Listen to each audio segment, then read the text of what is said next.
red bricks on the screen, healthcare in between. Physics, art, and math got us down this path. Historical tales come alive, where science and stories dive. Blended facts with heart, knowledge from the start. Need bricks, blues we sing, to the future memory. Health and science in the mix, need bricks got the fix.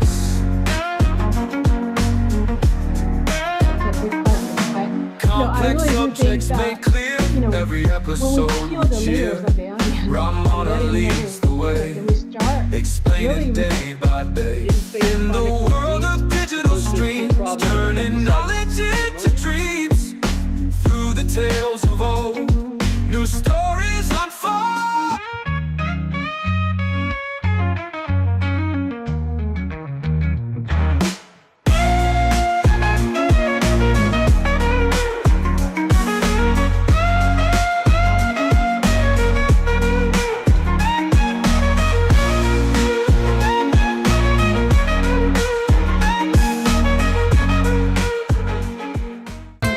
MedBix Webcast is a new kind of healthcare media channel to break the silo mentality and foster interdisciplinary thinking. Our mission is to fill that gap and to create a curiosity through different lenses, tapping the passion that guided the historical figures in medicine and bringing present-day groundbreaking research to the front lines. We interview physicians and leaders in the industry about present-day healthcare challenges on our live programming.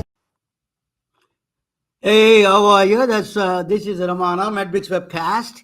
I'm the host of the MedBix Webcast. Let me get rid of this thing and okay. So, welcome to the MedBix Webcast. I'm the Ramana Annamaraju. Our very distinguished guest today.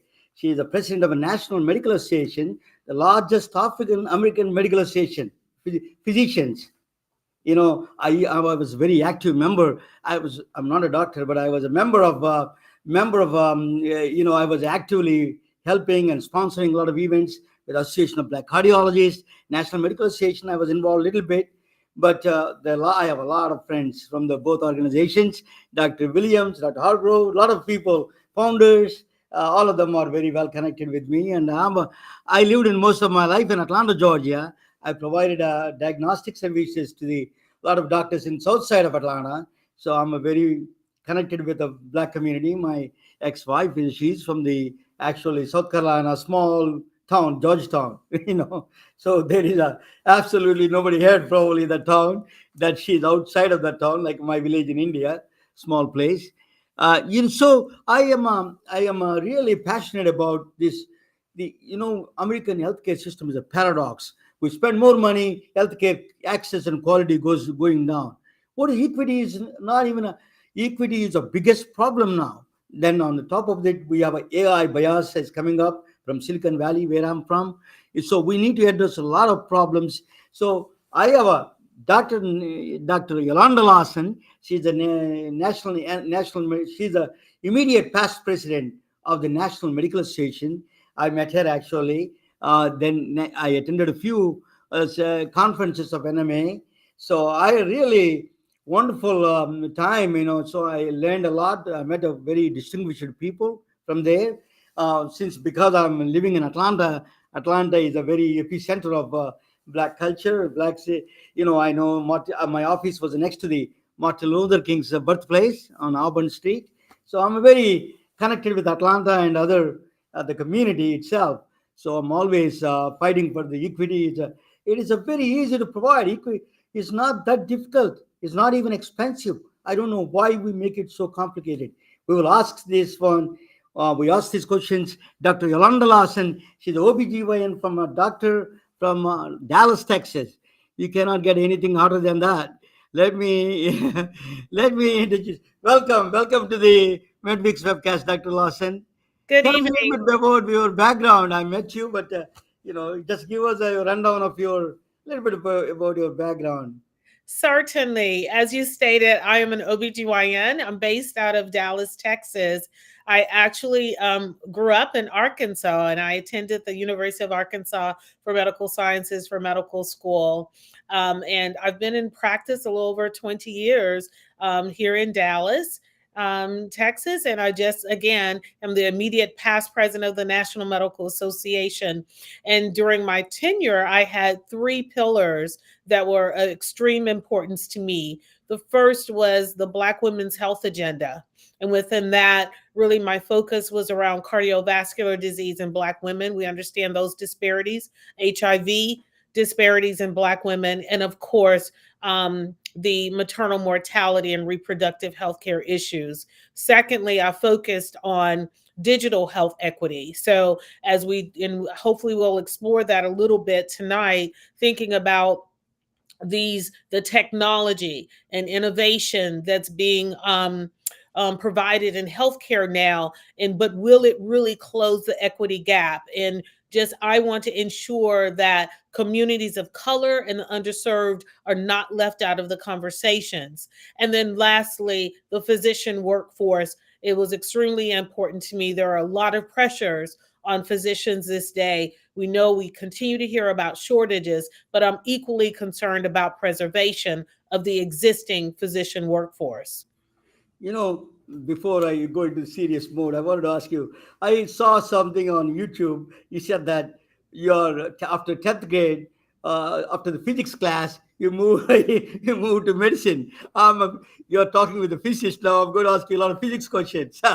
Just kidding. But Yeah, let's not discuss physics. That was 10th grade. yeah,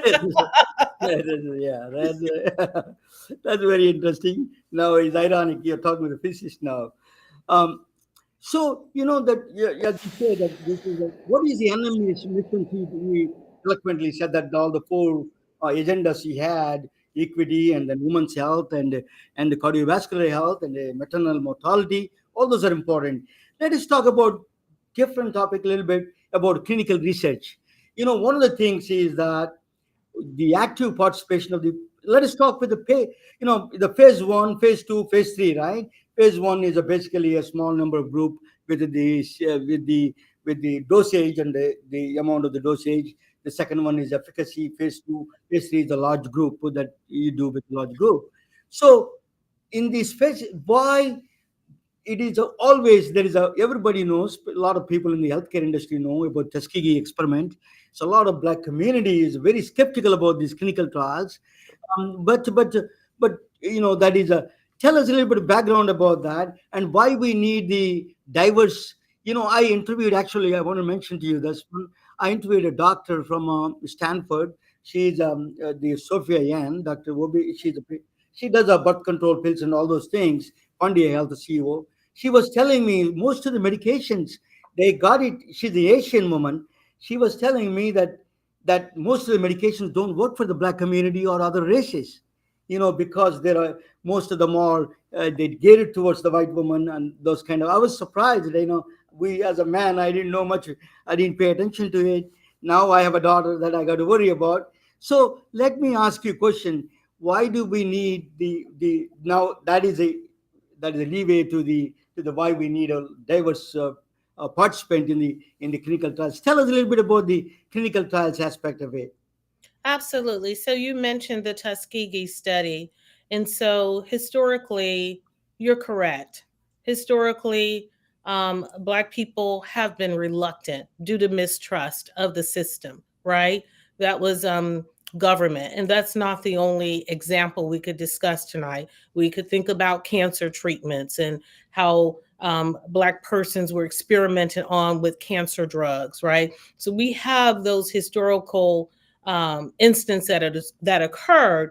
But I think in modern times, in modern day, one thing I'm highly concerned is while we know those are historical perspectives and historical truths that occurred, I also am highly concerned if Black people, minorities, even Hispanics, right, are offered clinical trial acceptance and enrollment. So that's a high level concern. So when you think about there's a piece of the mistrust But that's also this piece that are we equally offered, right? Enrollment into clinical trials. When you look at clinical trials at present, if we look at 2020 data, about 75% of trial participants are white people. Yet, around 40% of this country, right, is represented by minority populations. Even in one of the things that I commonly talk about also are the disparity between women.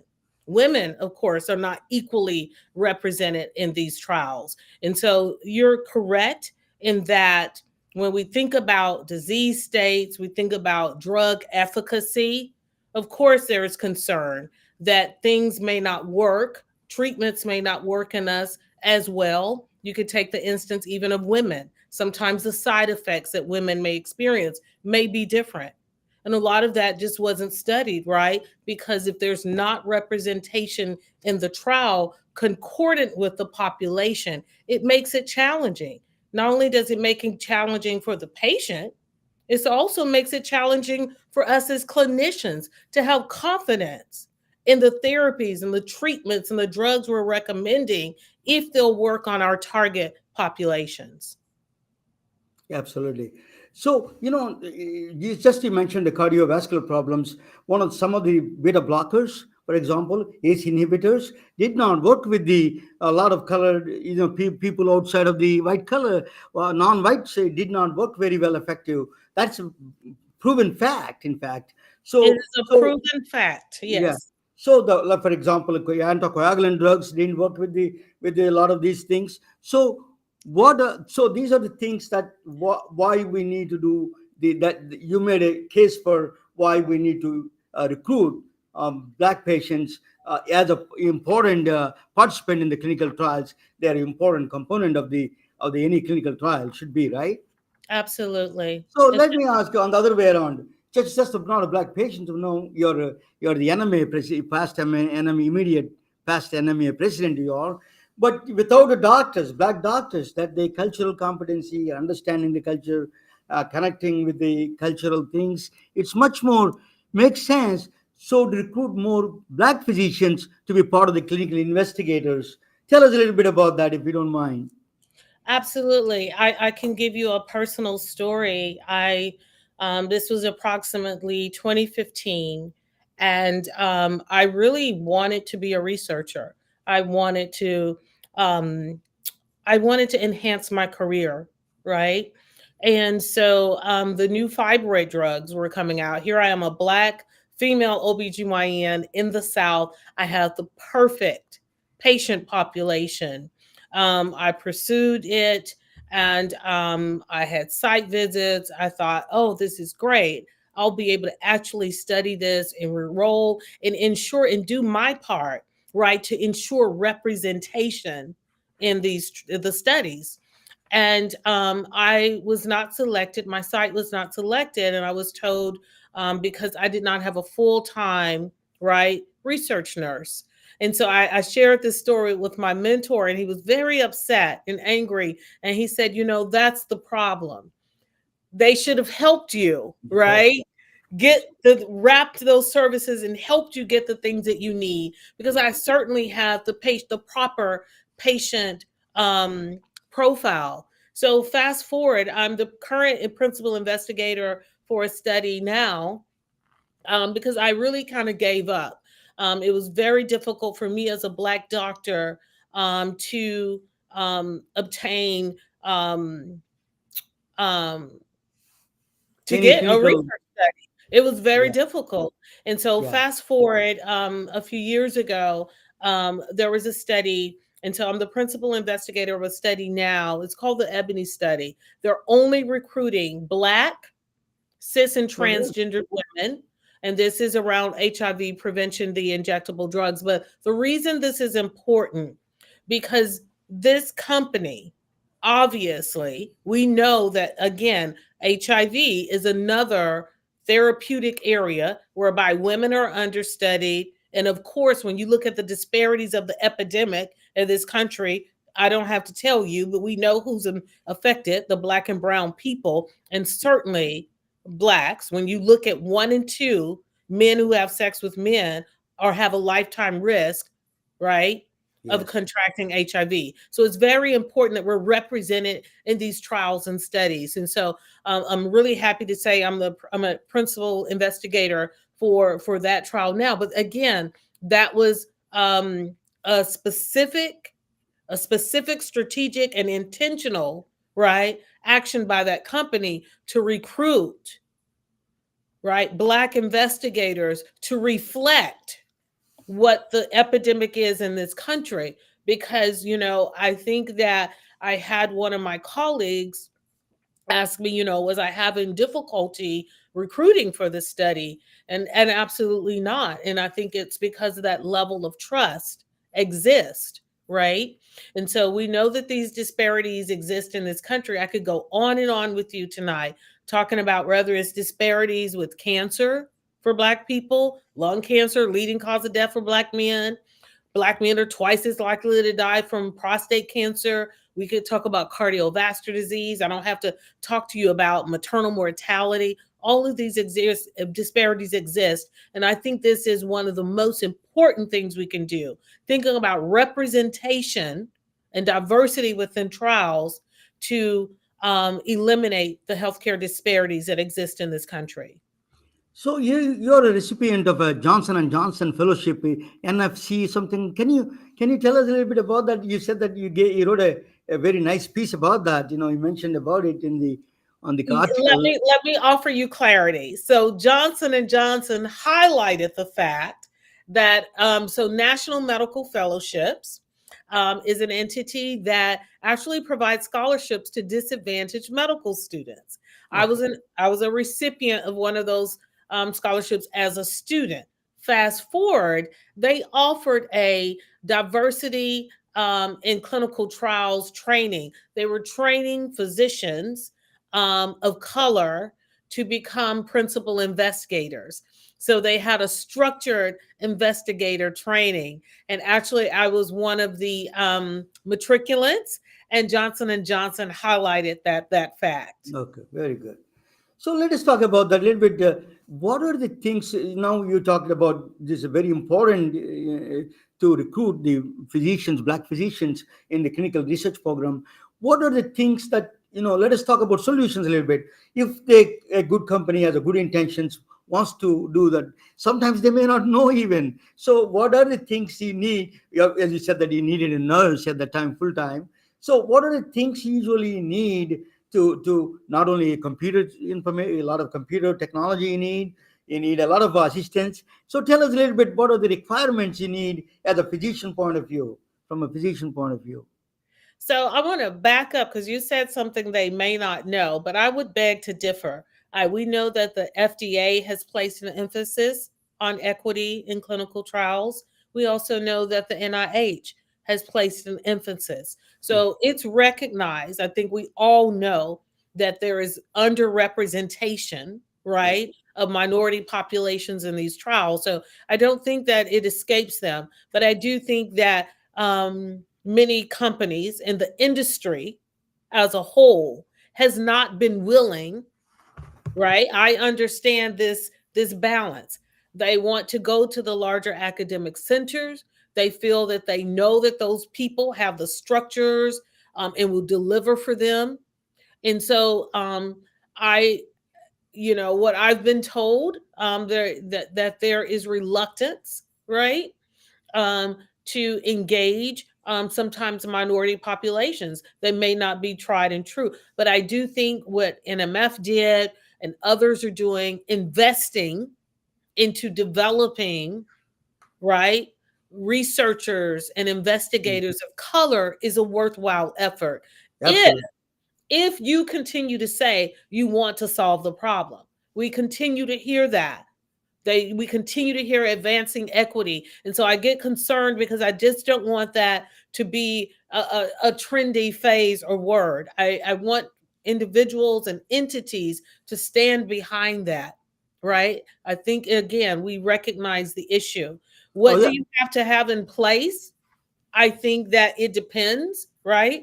You talked about phase one, phase two, phase three. The study I'm engaged in now is an implementation phase. So I think there are multiple areas and how you engage, where you want to engage. I think there are, for many of our young early careerists, I find that there are several opportunities for them, right, for early career trial enhancement and courses that they can take. I'm a mid-careerist and I did it, right? I put myself in a position to learn more, being very intentional about what I wanted to do with my career. So I would beg to differ with you that they don't know. I think it's known. I just think that people have to be very intentional Yes. how they are going to go about solving this problem.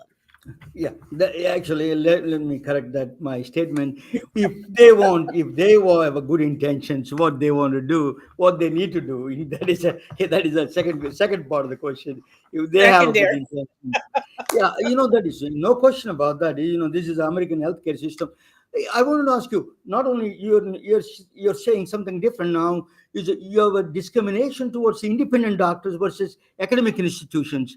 They need to have. Why don't they help the independent doctors, particularly people like you, who are practicing in real communities, right? The academic institutions are in big cities, big places, but rural areas. If I go to Baxley, Georgia, or Vidalia, Georgia, you don't have the academic institution there. So you need an independent. They are the one in the communities. Why don't they select those people? Why don't they help them to be investigators in their trials? It is an important aspect of recruiting and getting a diverse patient population, right? I agree with you. I think that there is beginning to be a bit more trend around community based participatory research. I hope that that trend continues. I think it is important. We continue to hear the difficulties these companies state they have reaching, they call hard to reach populations. So I do believe that community based participatory research is important. I do believe that them looking at unique and innovative ways to get those populations to have a diverse pool, right, in their clinical trials is important. And that may mean that they may not have to go directly and only to these larger academic centers. But the big piece to this, even if you do go to an academic center and they promise you, right, that they can deliver a diverse set of enrollees, right, in these clinical trials, what I have not seen is that they hold them to task, Hmm. right? And Interesting. they continue. That is my issue. I'm not saying it's wrong. They have that right. And so whether you're independent or some of these community-based organizations, whether are smaller or larger independent practice, whatever that is, I want there to be more strategy and intentionality about enrolling diverse populations in clinical trials. Absolutely. You gave a very good rundown on the clinical trial side of it for the minority provider population, participation. That is where all the pharmaceutical companies, not only the problem now, the medical devices, for example. Let us talk about the medical devices. Pulse oximetry is one of the things they found out that the device itself, as these oxygen saturation levels are showing a different ones. During COVID, I don't know how many people died because of the bad readings. That is. Tell us a little bit of this medical testing. The device also, they need to select a lot of black physicians at a better sites. Would you agree with that? Of course. Oh, What do you think? absolutely. Whether Yeah. it's beta sites or again, whether you're talking about drugs, whether you're talking about medical devices, right? Especially something that is an assessment or a diagnostic tool, such as the pulse oximeter. Again, it wasn't recognized until throughout the pandemic that was recognized that the pulse oximeter did not provide accurate readings for African Americans due to our darker skin. Thus, you had African Americans who received less oxygen and didn't necessarily receive the care that they should have received. And you're absolutely right, either suffered morbidity or died. And so again, this is root cause of exactly what we've spent our time talking about tonight, is ensuring diversity, right, within these studies, whether it's a diagnostic tool such as the pulse oximeter or it is a drug. It's the same root cause issue of not ensuring there's enough diverse populations to ensure concordance and consistency, right, with results and accuracy across the different racial groups. Dr. Lawson, I am from a small village in India, where I grew up in a very small, rural, poverty stricken village. It is the OB-GYN is basically the maternal care is almost non existent. And I know one woman, a few blocks from me, died right in front of us because of ectopic pregnancy. So, as advanced as this country is now, I am hearing the rates of the maternity mortality rate is United States is lagging behind almost all industrial nations. Tell us what is going on. You're OB-GYN doctor. You're on the front lines of this one. What is going on in the maternal mortality? Where is the problem exactly in this area? Right. So you're absolutely correct. Out of the high income developed nations, the US lags behind and has some of the highest rates of maternal mortality. And then also, but I really like to ensure that everyone understands that's all women in the US, right? So Yes. all women in the US fare worse than women in other developed countries. And then when you look at the disparities in the US for Black women, there's so all women, and then US Black Mhm. women fare even worse and actually poorly when it comes to their maternal health. There are many sources of these inequities, right? So I don't always say it's just one thing, right? We know that healthcare access is important, and but it's also quality access. So I often like to make sure we're using the correct adjectives, right? So even when you look at women who are accessing lower quality facilities, lower quality care, their mortality and morbidity is higher. And of course, Black women, Black and Brown women typically access lower care facilities. Also, the insurance rate, right? And so when you look at 40% of births in this country are insured by Medicaid, about 51% are insured by commercial insurance, right? But insurance. So many women go into pregnancy uninsured. So many women would get out of pregnancy uninsured. So it's been a triumph that many states, I think we're down to maybe 6 that haven't expanded the postpartum extension to 12 months. That's important. I can tell you for years, women had the coverage for 6 weeks after birth. We were cramming in all the health care we could within a 6-month period. But you and I both know that won't meet everyone's needs, right? When you have hypertension and these ongoing needs for yourself. And so we have many issues going on in this country, addressing the social determinants of health, right? How do we get healthcare access to more people? You now have maternal healthcare deserts, you have high rates of preterm birth. We also, Black women, Black babies are twice as likely to die. We now have these mental health issues. And so when you look at the two of the leading causes, they are cardiovascular and then the mental health and substance use piece. So we have tremendous work to do in this country. But while I say we have tremendous work, we also have tremendous opportunity.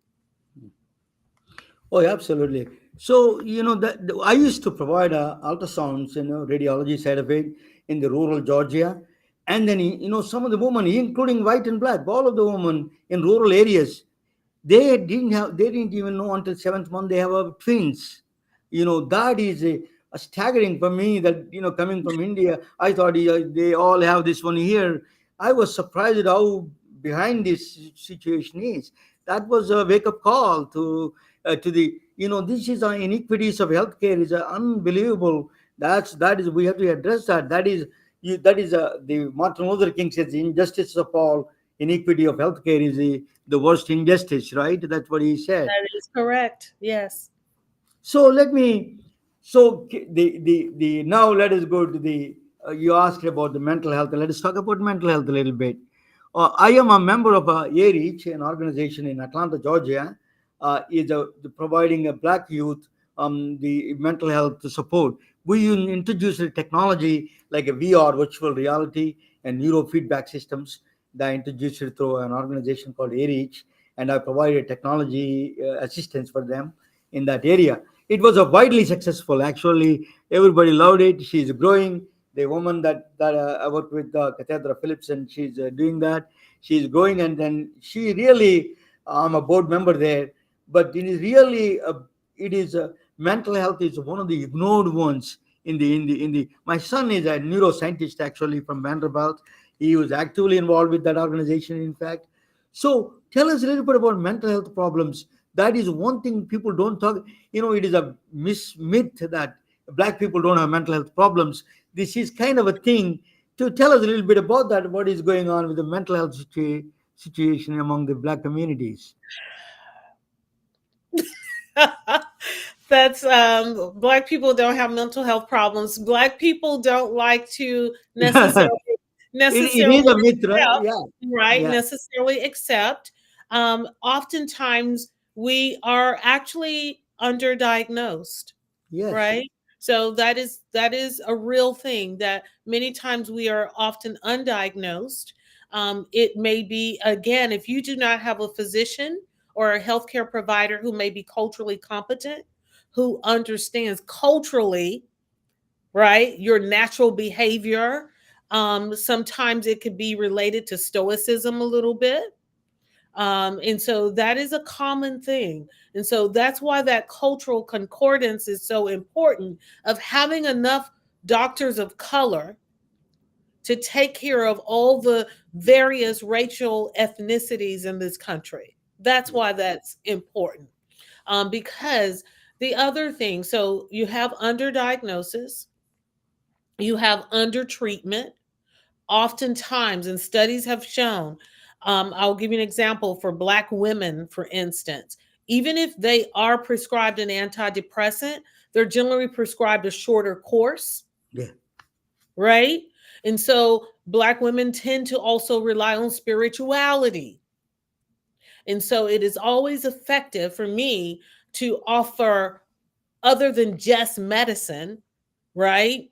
Therapy, counseling, these other wraparounds to help one with mental health. But it's quite challenging. You also look at Black men. We're seeing the rates for Black children, right? Suicide rates are going up. And so we've got to, for me, it's a public health crisis. We've got to continue to talk about it more. We've got to continue to remove stigma. In my opinion, stigma is one of the biggest barriers, right, for our Black communities and our minority communities when it comes to our mental health. From coming from other countries, I can tell you, in the United States, mental health is equally distributed, equally Right. messed up everywhere. you It's know, everywhere. everywhere. The stresses of the system. It is we have. I came from a village in India, and then I married a woman from a small, you know, Georgetown, South Carolina. There's not much pressures now. With all the pressures coming up, and enormous pressures are added to the everybody, and it is becoming a big problem in the mental health issues. That's one thing we need to. That's a bigger than economic crisis, in my view. Mental health crisis is going to be humongous crisis if you don't address it now. It is slowly spreading across the world, not just the United States. It is becoming a epidemic in the world itself. Maybe because of the processed food, we don't know, whatever the reasons are, that we don't even know the exact reasons are, that we are having a lot of one of them could be technology pressures. Let us talk about the technology a little bit. Yeah, life is a lot more complicated for us, and for me, I can say, than for my mother and my parents. Yeah, Life is much more complicated. There are many yes. more demands. Yes. There are benefits, but see that you and me are talking together. But same time, there's a lot of pressure is added to the system, and then there is no coping mechanisms are not in place. So that is a bigger challenge. Let us talk about I this is a one. I'm from Silicon Valley, and I lived in Atlanta, and I lived in South a long time. 30 years I lived in Silicon Valley, in Atlanta. I know the problems in the South. I placed doctors in Alabama, Georgia, South Carolina. So I know the problems there in existence. Then I came to Silicon Valley. It's a bubble. Silicon Valley is a bubble. They don't even know these are, besides the color itself, you don't see hardly any black people here. Besides the color, all of them are, if you are 30-year-old, they think you're retired. You're old, too old for them. So they have no health problems. They don't understand health problems at all, these kids. So they're trying to solve health problems, and they want to write a, this is a AI bias. That's where they're coming up. Even they are good intentions, they may not even know what exists in the AI. One of them is we is a documented evidence, right? A kidney functions, and then the sepsis detection, and all these things are not well done with the minority population. It's a very AI algorithms itself is biased towards the detect these things. Tell us a little bit about AI, if you know anything about digital health and AI bias. How did they, how we can solve this problem, and tell us the what do you think of it? So, how do we solve the problem of bias in AI? That's a loaded A question. lot of question, I yeah. don't know that anyone has that answer, but I do know that I will share with you, of course, it is a high level concern. I can say that the National Medical Association, I believe the American Medical Association, I mean, many of us are all aligned, right, of the concern on the bias being built into the tools, right? We know that there's, again, historical references where this has happened before, but this is happening so fast. The innovation and the technology and the tools and where they're being utilized, I would offer to you that many clinicians probably don't even recognize all the aspects of how we're using and how AI is being deployed in our day-to-day work, whether in our clinics, in our hospital, and in all of our settings. So as far as, is there a solution against this? I think that you're right. I know who the data scientists and I know the technology guys, and they're young. Hopefully, we can only continue to put advocacy pressures there where they ensure that they are being informed, and informed by doctors is important, and informed by a diverse group of sets of doctors and scientists and others. I I think mean, it needs to be a collaborative effort to do that, because it is strikingly fast how these tools are being used in so many deployments in our electronic health records, the prompts, all of the things. And so it's quite concerning, the impact and the implications this is going to have on healthcare. But also, again, as I challenged and discussed with you earlier, the challenge is, will it really close the disparity gaps that we have in this country? Will it really do the things that we have been promised that it's supposed to do for us? Right? That is my concern. one of the thing is that I strongly feel that is from my point of view, from the Silicon Valley point of view, they need to recruit more black community engineers. We need a lot more engineers, electrical, in the computer side, in the coding side.